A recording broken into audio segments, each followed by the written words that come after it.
But if we don't eat this spiritual food, we become spiritually deficient. Whenever we are spiritually deficient, that's when the problem now overrides us. We can't challenge our human difficulties. The people of Israel, they tested and they failed. Without the bread from heaven, they wouldn't have crossed the desert. The same way ourselves, without this particular food, I think the desert journey will be so far for some of us. Most of us, for us, well, it's only a mere ritual. We come to the Mass, we celebrate that weekend. But the Mass is more than what we think. It's a memorial. Whenever we do this, we are doing it in Christ's memory. This is what He commanded us to do. The Mass, the Eucharist now becomes a memorial of the sacrificial life which Christ did with Himself on the cross. On Holy Thursday, we celebrated the institution of the Holy Eucharist, that Christ, while at the table, having dinner with His apostles. In the context of the dinner, He now took the bread, broke it, raised up His eyes to the heaven, blessed it, gave it to His disciples, and said, "Take this, all of you, and eat it. This is my body." He didn't say, "This looks like." This is my body, which will be given up for you. The same way, He took the wine. In the European context, bread and wine are the two elements that can never be lacked in the family. And even no matter how poor the family is, they must have bread and wine.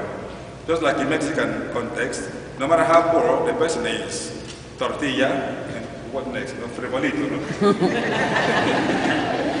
No matter how poor, you must have frivolito, the beans, and also the tortilla, the corn, not even the flour, but the corn, the most vital element. In the same context where Christ lived, all this bread and wine become a very common element. This was the element He took to tell us that He is always with us. He is always there for us. He condescends Himself in the human nature. He took that particular bread. After breaking it, giving it to the disciples, "Take and eat, all of you. This is my body, which will be given up for you." The same way He took the wine, another element, and then gave it to the disciples. After blessing, "Take this, all of you, and drink from it. This is the cup of my blood, the blood of the new and everlasting covenant, which will be shed for you and for all. Do this in memory of me." As we celebrate the Memorial Day, we remember all the disease heroes who have fought to establish the country as it is today. The same way, every day in the Eucharist, we celebrate the memorial of Christ's passion, suffering, death, and resurrection, which gives us life. So after Christ has given the bread and wine to the disciples and to the church, on Holy Thursday, the next day, Good Friday, what happened? What happened on Good Friday? What? Christ died. Not only that He died, He gave Himself. When the soldiers were coming to arrest Him, He didn't even run away. He didn't fight against them. He didn't challenge them. He didn't say, "Why are you coming to look for me with the sticks and everything? Here I am." He now gave Himself, that particular body He promised a day before. He gave Himself, which will be given up for you. He gave Himself up for us. And the same Good Friday, after they must have suffered Him, after they must have tortured Him, after they must even inflicted on Him so many physical, emotional, and spiritual injuries, they now hang Him upon the cross, nailed Him hands and feet. Bloods were gushing. Not only that, at the last moment, a soldier now took a lance and pierced through the heart. Then what came out? Water in? Blood of the new and everlasting covenant, which will be shed for you and for all. Christ fulfilled all the sacrificial elements while on the cross. So as we celebrate today, this solemnity of the Corpus Christi, we adore Christ, who is physically present among us in the Eucharist. He comes down from heaven. Immediately we pronounce His name. That is what we call epiclesis, which is the invocation of the Holy Spirit on the bread and wine.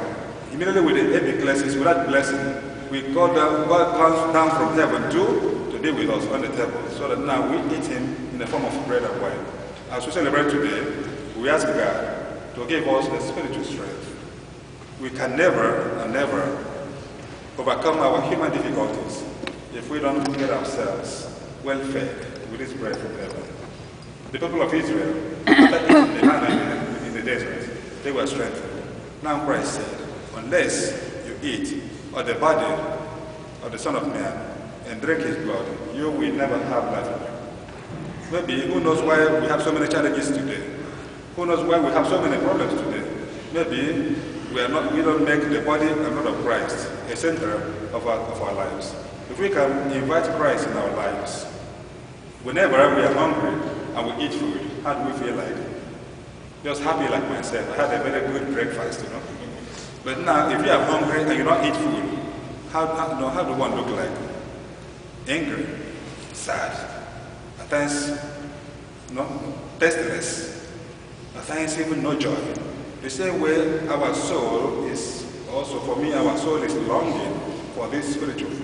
We should endeavor to feed our soul with this spiritual food. If we feed our soul with this spiritual food, the soul will be strengthened. Because what governs the human person is not only the body as we see. There are two vital elements that govern the human person, the body and the soul. So man becomes a composite of the two elements, the body and the soul. We feed the body looks good. We take our shower, the body smells good. We apply cosmetics. We paint our heads, we paint our lips, everything, the body looks good. But now, how does the second element look like? And unfortunately, what controls now is not only the body. The body is just a massive structure. But now what governs is that's very subtle and very small element, which is the soul. Now that is the seed, that is the seed of emotion in our lives. That is the seed of life in our lives. How is our soul? How is your soul look like? As we have showered 2, 3, 4 times a day, how do we shower our soul? As we eat 3, 4 times a day, now how do we feed our soul? As we buy clothes every time, now how do we also buy spiritual clothes for our soul? How do we keep our soul alive and active? If your soul is alive and active, problems will definitely come. As Christ said, those who listen to my words and put them into practice will be like a tree planted beside the running waters. Also, if one listens to my words and then puts them into practice, the person will be like a house built upon a solid foundation. Rain will come, hurricane will come, earthquakes will come, tornado will come, but the house will remain firm because it is built upon Christ with a solid foundation. But anyone who listens to my word and don't put them into practice will be like the house built on a sand, no foundation.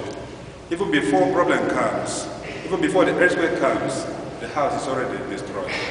Where do we want to build our house? On a solid foundation or on a rock? Any marriage built on a solid rock will stand whatever tension in their lives.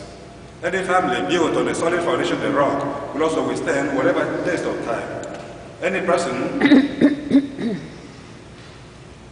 woman or man, who built his life on a solid foundation, the rock, will stand firm. No matter how the tribulation comes, the person will stand firm. Because any house built on solid rock, which is Christ, will stand unshaken in difficult moments. We pray God to strengthen us, help us to value, to cherish the sacrament of his body and blood, and also make it a center of our lives. In the name of the Father, and of the Son, and of the Holy Spirit. Amen. May we stand.